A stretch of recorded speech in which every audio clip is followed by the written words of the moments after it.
Live NFL trivia every Wednesday night on Twitch at 9 p.m. Eastern. Come show off your football knowledge for a chance to win cash prizes. Check the link in the description to find out more. And now, on with our feature presentation.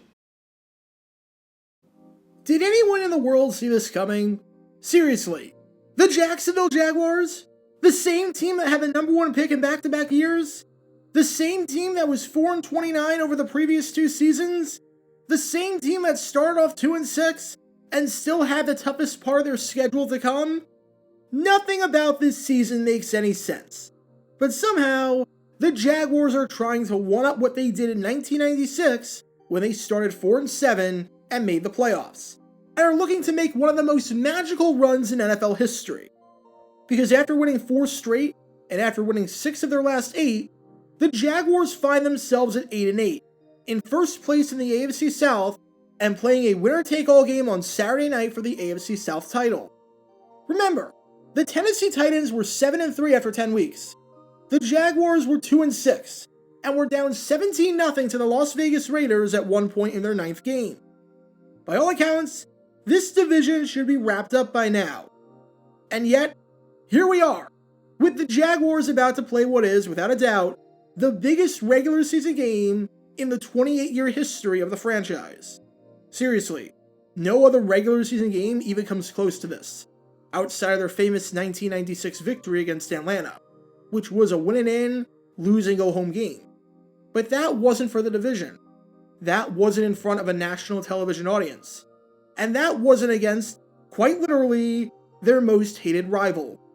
Seriously, this feels so good right now, and I'm loving every second of this magical ride. It doesn't feel real. And a lot of people are wondering, who will win this game? And who will win the AFC South title? Will the Jaguars complete the season sweep of the Titans for the first time since 2005? Or will the Titans, who are a bit short-handed, get back on track and repeat what they did in 1999 by ripping the hearts out of Jags fans on their home field? Well, I don't know who's going to win the game. The Jags played well in the first meeting, but they also forced 4 turnovers, and that might not be sustainable. No, the Titans don't have a quarterback, but they still have Derrick Henry. And if offensive coordinator Todd Downing remembers that he exists, and doesn't just abandon him after he ran for nearly 100 yards in the first quarter of the first meeting, it doesn't matter who's back there at quarterback.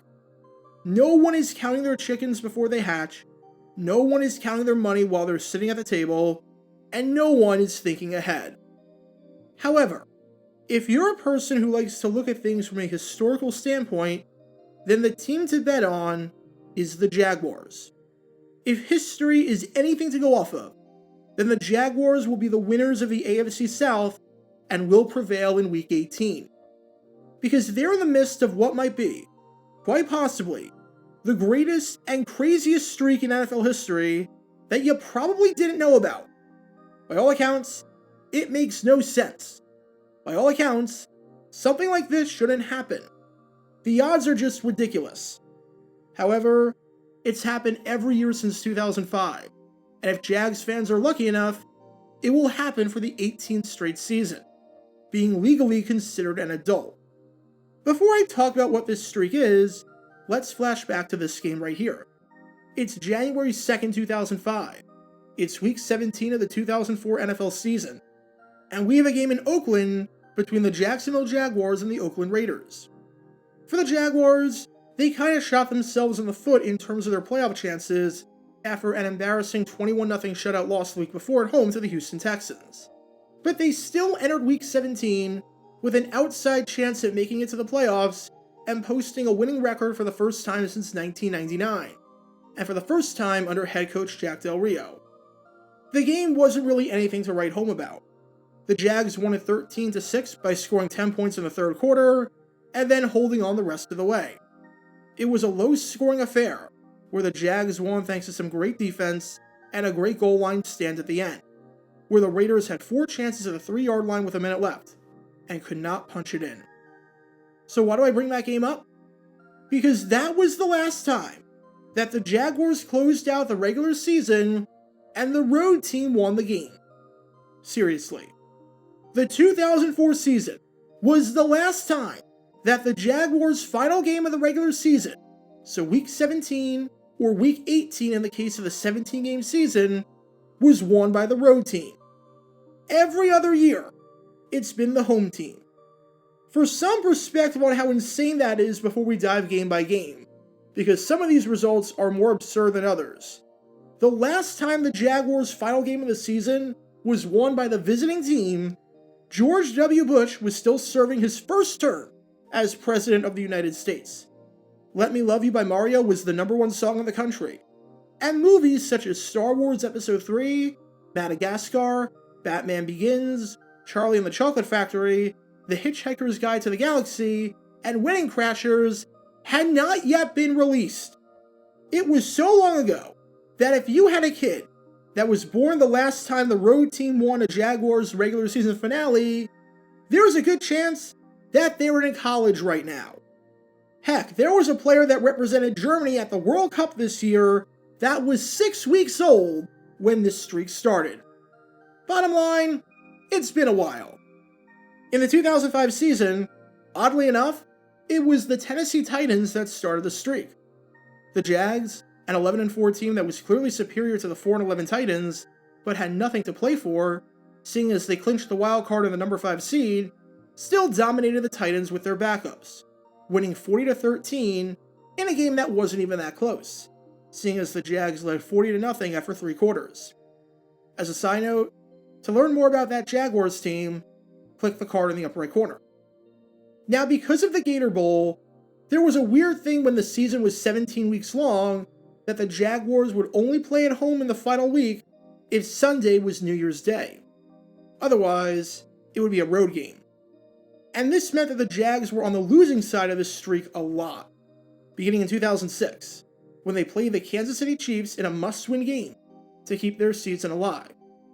The Chiefs won that one 35-30, and thanks to a ton of bizarre things going their way, they got the final spot in the playoffs, which would have been Jacksonville's spot if they prevailed. In 2007, the Jags had clinched the number 5 seed, so they had nothing to play for, and were just playing their backups against a below 500 Houston Texans team. The Texans won the game rather easily, winning it 42-28, and leading it by 21 points with 3 minutes left in the contest.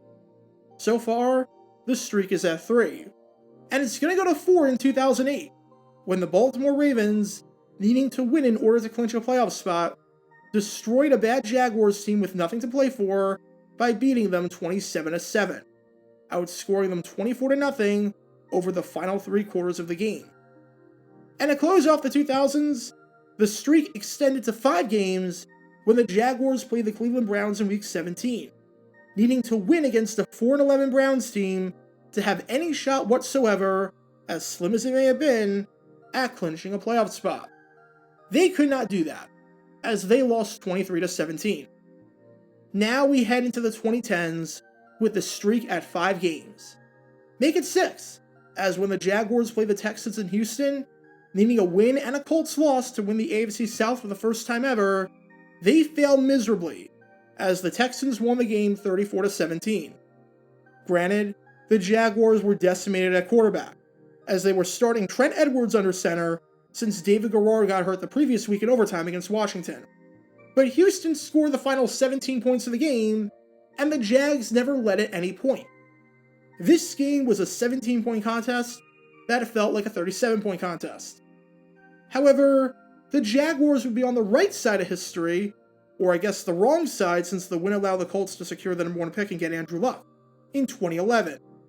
The Jaguars won 19-13 in an absolute barn burner of a game, quarterbacked by Dan Orlovsky and Blaine Gabbert. All 10 people that cared about this game were tuned in. And the following year, in 2012, the Jaguars played the Titans, losing 38-20, despite beating them in the first meeting of the year. That game was particularly weird, as the Jaguars went up 14-7, with the Titans putting the ball away. The next time the Titans offense stepped on the field, the Titans were up 35-14, thanks to 2 pick sixes and 2 punt return touchdowns in that stretch. The magic of this streak holds no bounds. And keep in mind, we're only at 8 so far. This streak isn't even halfway done. In 2013, the Indianapolis Colts hosted the Jaguars, with the Colts wanting to win and play everyone for possible seeding purposes. And the Colts won with ease over a Jags team that entered the game having won 4 of its last 7, winning it 30-10 and leading it 30-3 with 20 seconds left. The same thing happened in 2014, when the Texans, needing to win for playoff reasons, played a Jags team with nothing to play for, and despite a valiant effort by Blake Bortles to drive the Jags down to the 5-yard line, it was not enough, as the Texans won 23-17. When the two teams met again to end the season down in Houston in 2015, the Texans won again, winning it in a much less close affair by a final score of 30-6, even though it meant nothing to Houston. The streak is now at 11. The 2016 season is where it gets bizarre, if it wasn't already, because the game was hosted by the Colts, and yet, with 3 minutes left in the first half, the Jaguars were up 17-0. If they lost this game, it would have been tied for the biggest blown lead in franchise history. And yet, because of the streak, they did just that, as the Colts won 24-20 on a 9-yard touchdown pass by Andrew Luck to Jack Doyle with 9 seconds left. Alright, maybe 2017 will be better and end the streak, since even though the game is in Nashville, the Jaguars are actually good this year, entering at 10-5, including 7-2 in their last 9, and since they held Derrick Henry in this game to less than 2 yards a carry. Nope. Titans win the game 15-10. Will 2018 be the year to end it, going on the road to play the Texans? Try again. Texans win the game 20-3, in what would turn out to be Blake Bortles' final game in Jacksonville, with his last throw ever for the team being a pick. How fitting. We're at 14 games. But if there was ever a year for this streak to end, maybe 2019 would be the year, as they close the season at home against the Colts. The Colts enter this game as 5-point favorites, making it the first time during the streak that the road team was actually the favorite. And on top of that, when the two teams met earlier in the season, the Jaguars got obliterated, losing 33-13. Granted, that was with Nick Foles under center and not Gardner Minshew, but still, you'd figure the Colts would win this one. Nope. Jaguars win 38-20, putting up their best offensive performance in what felt like years, and extending the streak to 15. The Colts got their revenge in 2020, when they hosted the Jaguars and ended up winning the game 28-14, in a game where Jonathan Taylor ran for 253 yards and showed why the Jaguars went 1-15. But surely, 2021 had to be the final year of this streak. No more messing around. You've got a 2-14 Jaguars team who just lost by 40 to the Patriots, who had lost 8 straight games, who was in turmoil, and was playing a Colts team in a win-and-in scenario for the playoffs. Heck, the Colts entered this game as 15-point favorites. The Colts can't possibly blow this, right? Well, because this is the final week streak, and because this is the Colts in Jacksonville, which you can learn more about by clicking the card in the upper right corner, of course the Jaguars won, taking it 26-11 and leading 26-3 with 5 minutes left. I can't explain this one. And this means that entering this regular season finale against the Titans on Saturday night, the final week of the season that the Jaguars played was won by whatever team was at home. That's 17 straight games. I want to give some perspective on how insane that is, and how this should not be possible. Assuming each team has 50-50 odds, the odds of this happening are 1 in 131,072, or 0.000763%. But remember, these are not 50-50 odds. This streak included games where the underdog won, especially the last edition, where the Jaguars were 15-point underdogs and somehow won the game. Now, it's not as crazy of a number, but if you were to just bet the home team every time from 2005 on, and let it ride, the odds are plus 364,625, meaning that if you bet $100, you would have $364,625. That is an absurd number. For some perspective, if you wanted to bet on a number 16 seed to win the national championship in men's basketball, those odds are plus 25,000. These odds are roughly 15 times larger than that. A 16 seed in the play-in round winning the Natty is 15 times more likely to happen than this streak lasting 17 years at this point, which is so long ago that not a single skill position player drafted in 2004, the year before the streak started, is still in the NFL. If the Jaguars have their way, it will be 18 years, with this being, by far, the sweetest win of them all. Nothing about this streak makes any sense. Certain results have happened that had no business happening. The fates have worked in mysterious ways to keep this streak alive. Then again, the first game of the streak was at home against the Titans, and the Jaguars have not hosted the Titans in the final week of the season since, so maybe they could be the one to end it, right where it started. Who knows what's going to happen on Saturday? But whatever the case, for one of the few times ever, when the Jaguars and Titans play on Saturday night, history is on Jacksonville's side. Get your official Jaguar Gator 9 merchandise by going to jg9shop.com, and be sure to like this video, ring the notification bell, and subscribe down below if you haven't already, as it helps the channel out a lot. And be sure to check out Twitch every Wednesday night at 9 p.m. Eastern for your chance to play NFL Trivia and win cash prizes. Link in the description below. If you want to see videos like this condensed down to 60 seconds, then follow me on TikTok at Jaguar Gator 9. To see college football videos, subscribe to Jaguar Gator 8. To see highlight videos of players throughout the history of the NFL, subscribe to JG9 Highlights. Also, special thanks to all of our Patreon supporters for helping out the channel. Your support is greatly appreciated. So you can become a patron and request future video topics in the description below.